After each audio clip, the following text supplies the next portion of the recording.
Hello guys, আসসালামু আলাইকুম। Welcome back to my channel.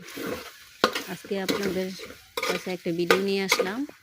হঠাৎ ভাবলাম দুপুরের খাবার কি রান্না করা যায়। আজকে দুপুরের খাবার বিরিয়ানি রান্না করলাম।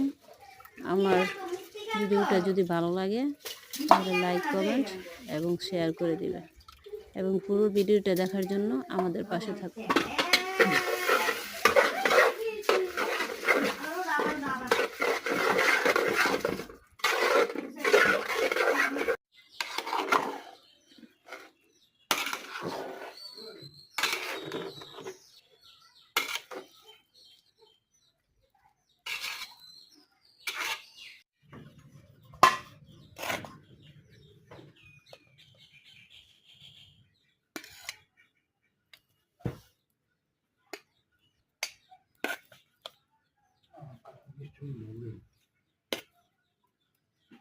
Cheers.